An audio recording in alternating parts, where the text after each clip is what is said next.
വേടൻ എന്ന് പറയുന്ന കലാകാരൻ ഫേമസ് ആയ നാൾ മുതൽ തന്നെ ഒരു കൂട്ടം മേലാളന്മാർ അദ്ദേഹത്തിൻ്റെ പിറകിൽ നിന്ന് വിമർശനങ്ങളുമായിട്ട് അദ്ദേഹത്തിനെ അടിച്ചമർത്തുന്നതിന് വേണ്ടിയുള്ള വാക്കുകളുമായിട്ട് മുന്നോട്ട് പോയിക്കൊണ്ടിരിക്കുകയാണ്. അപ്പോൾ അതിൻ്റെ ഭാഗമായിട്ടാണ് ഏറ്റവും അവസാനമായിട്ട് ഇതാ ഒരു മേലാളൻ വന്നിരിക്കുന്നു, അഖിൽ മാരാർ. ഈ കോപ്പൻ ജനങ്ങളുടെ മേലെ മേക്കിട്ട് കയറി വായിട്ടടിക്കുന്ന ഒരു വായാലനാണ്. അപ്പോൾ ഇവന് വേറെ പണിയൊന്നുമില്ല.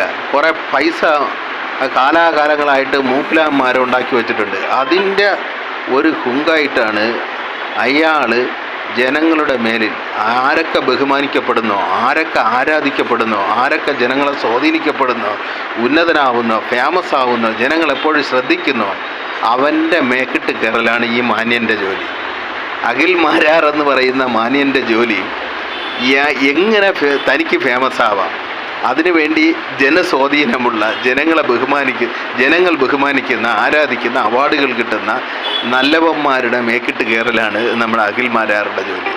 ഇപ്പോൾ ഇതാ ഏറ്റവും അവസാനമായിട്ട് നമ്മളെ വേടൻ്റെ മേക്കിട്ട് കയറി ഒന്ന് ആളാവാൻ പറ്റുമെന്നാണ് അഖിൽ മാരാർ ശ്രമിക്കുന്നത്. പക്ഷേ അഖിൽ മാരാരടുത്ത് വളരെ വിനീതമായിട്ട് പറയാനുള്ളത്, അഖിൽ മാരാർക്ക് പറ്റിയ മേലല്ല വേടൻ്റെത്.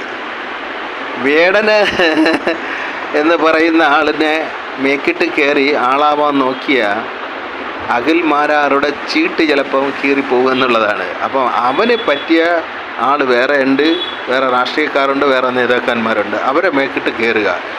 നമ്മളെ വേടൻ എന്ന് പറയുന്ന കൊച്ചു കലാകാരൻ്റെ മേക്കിട്ട് കയറി ആളാവാൻ നിന്ന വയലുകൾ എടുത്തിട്ട് മേയും അഖിൽ മാരാർ എന്നുള്ളതാണ് അഖിൽ മാരാർക്ക് നൽകാനുള്ള മറുപടി. മാത്രമല്ല, അഖിൽ മാരാർ നടത്തിയ ഗുരുതരമായിട്ടുള്ള ഒരു ആരോപണം, വേടൻ എന്ന് പറയുന്ന കൊച്ചു കലാകാരൻ നമ്മുടെ ഷെഡ്യൂൾഡ് കാസ്റ്റ് ഷെഡ്യൂൾഡ് ട്രൈബിൻ്റെ വിശപ്പിനെ വിറ്റ് കാശാക്കുന്നു എന്നുള്ളതാണ്.